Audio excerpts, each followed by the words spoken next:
What's up, guys? Welcome to TFGoose Gaming. I'm TFGoose here with Vendetta, and today we wanted to cover a little bit of Starbound. There's been some question, especially since we did the little pre-order video, on what is this game?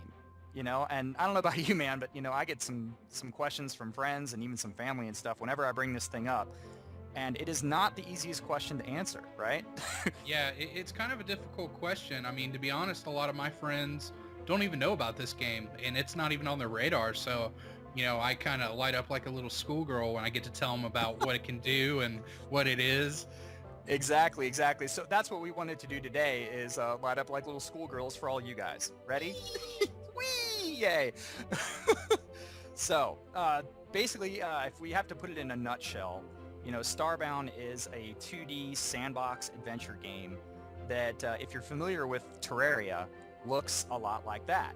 And there's a good reason, because the main artist, the pixel artist anyway, from Terraria, is actually the lead developer on Starbound. This guy goes by the name Tyuri or Tiuri. I don't know, there's some commentary in the community on how to pronounce his name. I think he enjoys it. But basically, it's the same type of game. It's similar in that you get to control a character in a 2D sort of deformable block world, meaning you can kind of reshape the world as you see fit, take it apart, block by block and put it back together, build stuff, yada, yada, yada. And of course it has weapons and tools and creatures and NPC characters, bosses, dungeons, crafting system, the whole works. Again, just like Terraria, but even listing all of those similarities, it really is just kind of scratching the surface, of what Starbound has to offer. So I think the best way to kind of showcase to you guys, what's going on here is just to use the tools on the developer's site. The developer is Chucklefish, which grade A on the name, by the way, guys. Yeah, fantastic gaming develop. Love that name. But anyway, if you go out on the website here, and there'll be some links in the description, you get to play around with some of these tools that they've made available to kind of, get a taste of what's going on and watch development. So starting things off here, man, we're going to look at the character creator, yeah? Yeah, the character creator has been on the website for quite a while now. Yeah, a couple months now, for sure, yeah. Yeah, they kind of introduced that as like a little tease to all of us Starbound fans, and we've got to play around with that. There are 7 available races in the game. There used to only be 6, but they actually recently just added a 7th. What is it? The Nova Kid. Nova Kid, yeah, from reaching the pre-order stretch goal. Yeah, so that's pretty cool. From what I understand, they're going to have a full lore.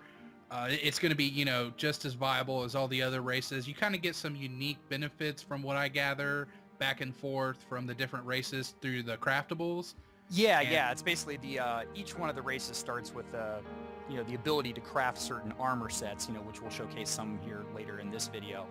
But based on those armor sets, you get certain abilities, so each race has an ability to kind of distinguish themselves at the front.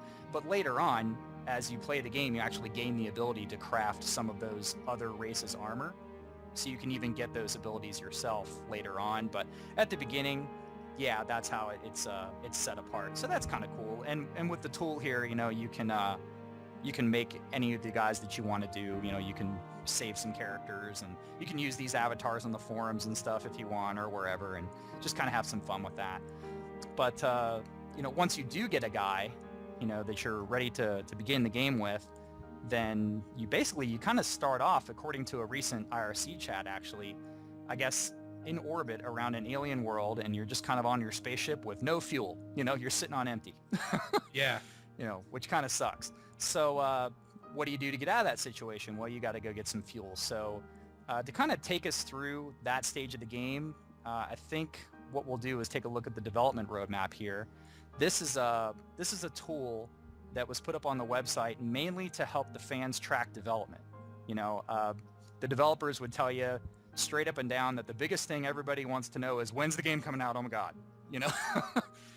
And so they put this tool up to try and help us get a better idea of who is working on what and how far things are along.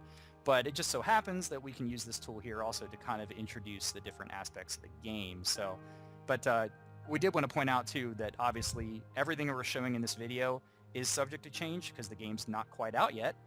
So take what you see and hear here with a grain of salt and realize that things might be a little different by the time you get your grubby little hands on it. So to start things off, we'll look at universe generation, right?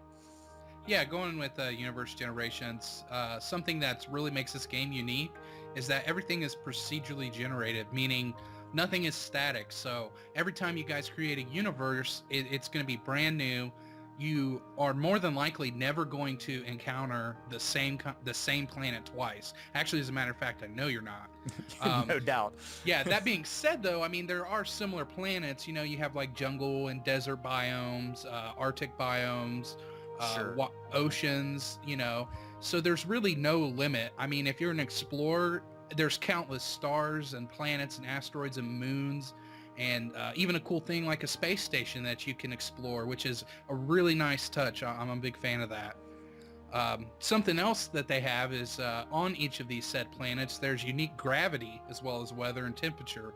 I mean, they really are adding the nice little finishing touches and really polishing it away to make this game really unique. I mean, to be honest, I don't know of a genre I could classify this in because Yeah, to it's date, hard.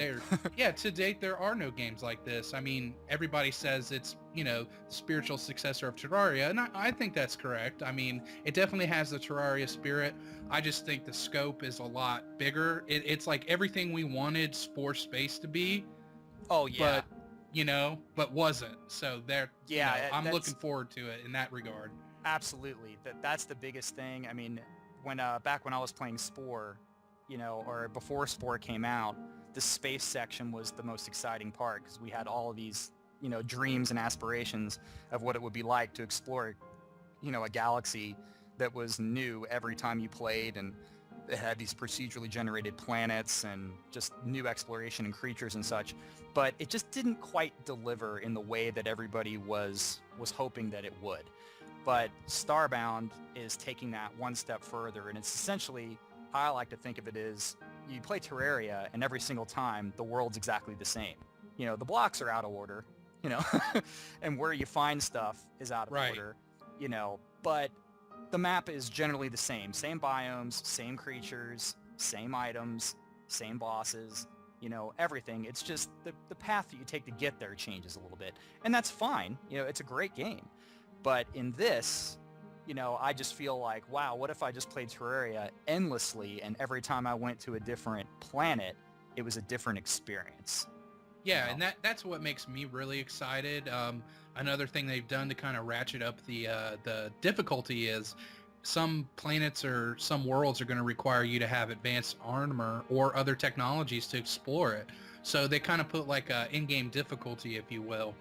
Yes, definitely. Yeah. I mean, you're not going to even be able to move on and explore some of those more advanced worlds until you've, you know, completed the necessary quests and such, which there's, you know, more on that in a little bit, or gathered the right crafting materials to build your armor or your tech or stuff that you need. But, you know, once you actually do find somewhere where you want to, you know, beam down and take a peek around at something, you know, for that, let's take a peek actually at the world generation area here and just give you an idea of what they're building in this area.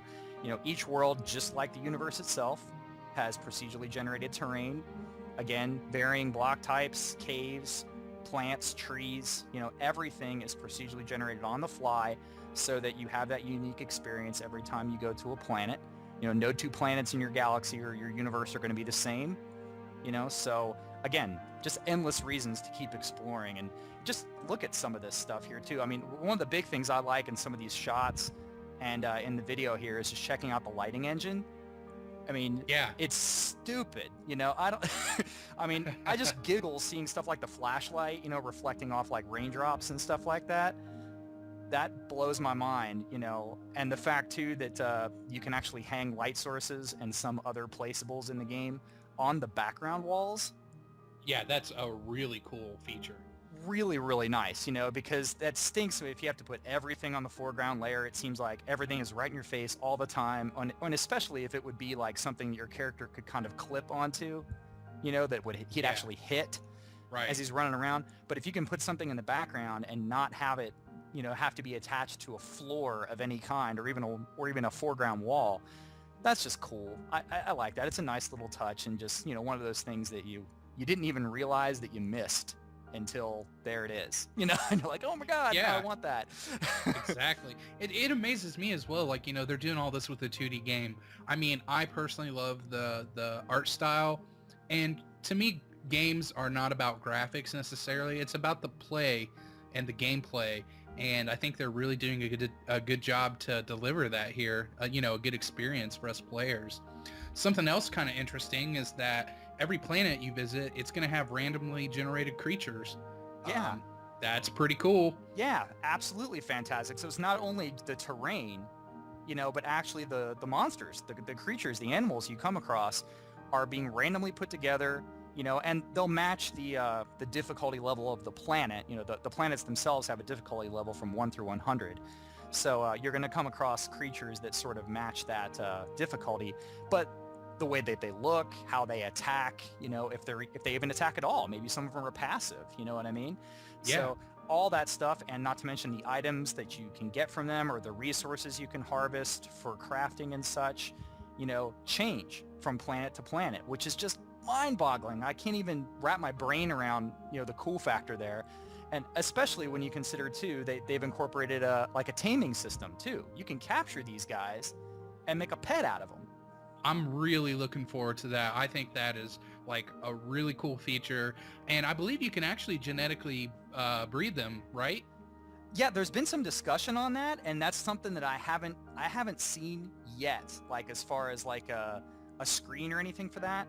But I think they've talked about that it really wouldn't be hard to take two creatures that you've got in the game and say, you know what, I want to splice these together and make something different.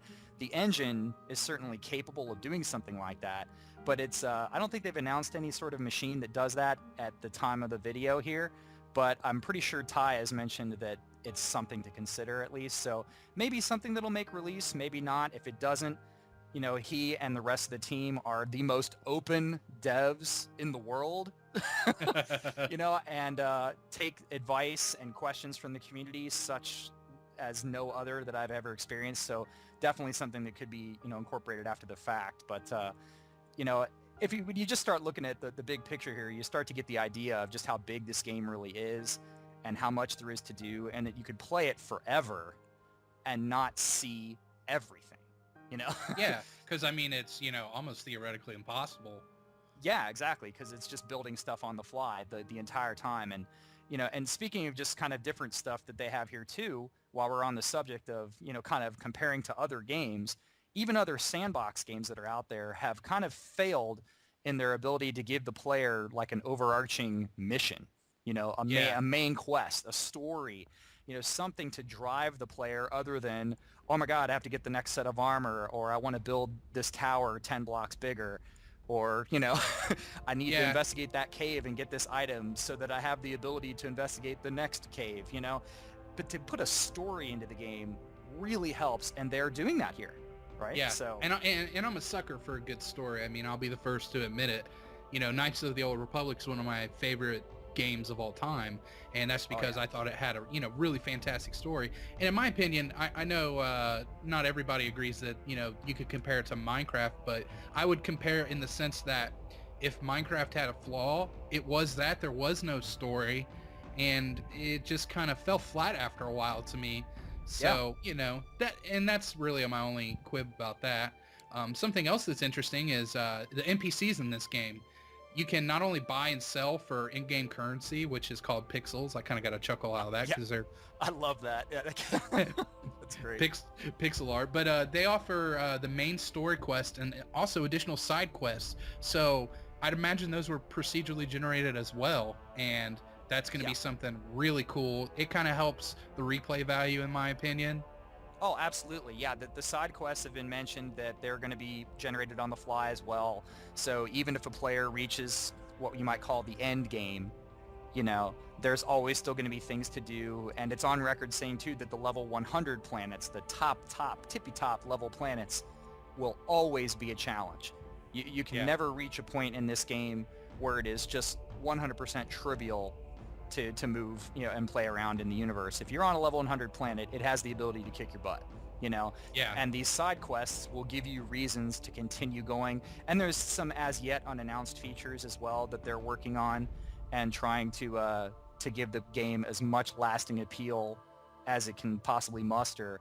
And that's not even counting the fact that, you can start a new character, Yeah, and absolutely. play something else to, to kind of go through those quests and advance the story and enhance your character and eventually, unlock those harder planets in the universe that you couldn't get to before because you didn't have the right equipment or, stuff like that. So, I mean, some people in games like this really just want to build, and that's kind of what Minecraft was, in my opinion. It was a really nice build engine. Yeah, I agree. You could get in there and put stuff together. You can have these massive complexes or castles or even just like some villages, some, hay stuff. Look, the different races have different styles as far as their buildings and such. And that's great. And you can certainly do a ton of that in Starbound. But for the people who want to get their hands dirty and fight and have quests and mobs to kill and things like that, then this game's going to have plenty of options for you. So, Yeah, kind of limitless there, which is nice. that's what we're looking for, yeah. Yeah, as you guys would imagine, once you start progressing along the main storyline, that's going to enhance your character. It's going to unlock your harder planets, advance the story, obviously. No doubt. So kind of a linear path there, but again, this game is far from linear, but I've heard the story is going to be pretty good, so I'm really excited to get in on that. So the idea here behind some of the dungeon systems, I believe, is extreme risk, extreme reward. That's the ticket, and that's really what you want. I mean, if you want people to go into your dungeon, you want them to be a little scared of it. It should be a departure from the world around it, in my opinion. Yeah, I agree. Yeah, if you're just walking around outside and it's no trouble, and then you see a big, deep, dark dungeon or an Aztec-looking temple or something, it should, which in this, is going to be an avian temple, I guess, probably. But it should trip a little bit danger sensor in your mind, like, oops, I better be careful in here. But there should also be stuff in there that makes the player go, you know what, but it's going to be worth it. I'm going to find some fat loot in here. And that's that adventurous spirit that a game like this, can really bring out when you're ready to step away from your base that you spent, crazy number of hours building to look perfect, and you're ready to go out and find some more stuff, Yeah, and it's going to include at least one dungeon per planet, right? Yeah, that's the ticket. That's what we've been told. And some of the planets, what's kind of cool is when you see the planets on the star map, based on how big they look there, that's how big they will be when you get down to them. And so, I mean, if you start running in one direction, eventually you'll just circle the planet. You'll end up back where you started. But how long that takes, of course, depends on how large the planet is. So some of the planets might even have more than one dungeon if they're large enough. But I believe the plan is right now to put at least one down, per planet. And you can start running in there and gobbling them up all the items, right? That's what we want. We want items. There's so many techs, and so I think a total of 10 tech paths, a ton of tools you can use. Like I think I saw a laser cutter in one of the screenshots, which allows you to move dirt with this laser. I thought that was awesome. Yeah, that's like the sort of the handy tool, Yeah. That's your displacement tool. You can place blocks with that. You can take them apart. And and there's 10, like you said, the 10 tiers of technology and armor and weapons and tech and everything. So lots of stuff to move through, and progress your character and make yourself more powerful. But of course, the biggest thing that everybody wants when you're going combat is weapons, right? And they have a weapon generation system here that's just amazing. I love it. Yeah. It's basically like Borderlands, if you've ever played Borderlands. Yeah, for you guys who haven't played Borderlands, it's a completely random weapon generation system. So essentially, no two weapons will ever be the same.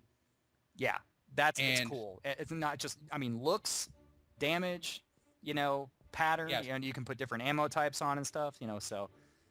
Yeah, that's another thing. I mean, they also included various projectiles or ammunition. Yeah, either way, however you want to say it. Yeah, so I mean, they'll have different effects. It kind of makes it that way, if you're having a bow or a gun, it doesn't get boring. Yeah, you can have different attack patterns, and even just something as subtle as a different look on the projectile with different speed, different damage type, different sound effect. I mean, it can really help to just kind of break up the monotony, and again, just make the experience continue to be new for as long as you play it. And that's really the deal, what we're going for. So to kind of wrap it up, what is Starbound? in a word, if I had to call it one word, it's opportunity.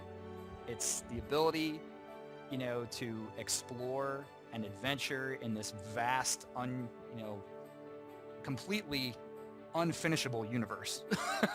Yeah. And just have a ball, in a sandbox world, but with some direction by the quests and story and everything, and just enjoy yourself in this varying environment. And it makes it a new experience every time, and you really can't beat that. So, definitely, guys, check out the character creator and roadmap links that we put down below, in the description and such. And if you haven't already, just stick around the main website a little bit. Get into the forums and the IRC chat that's there. And I'm telling you guys, I mean, Vendetta and I, we both agree, there has not been a better community for any game that we've ever been a part of, than this one, right? Yeah, no, I totally agree. I mean, I did a lot of camping and the SimCity stuff. As you guys know, we obviously have covered a lot of that. And I thought that community was good, but I mean, wow, this one blows that one away.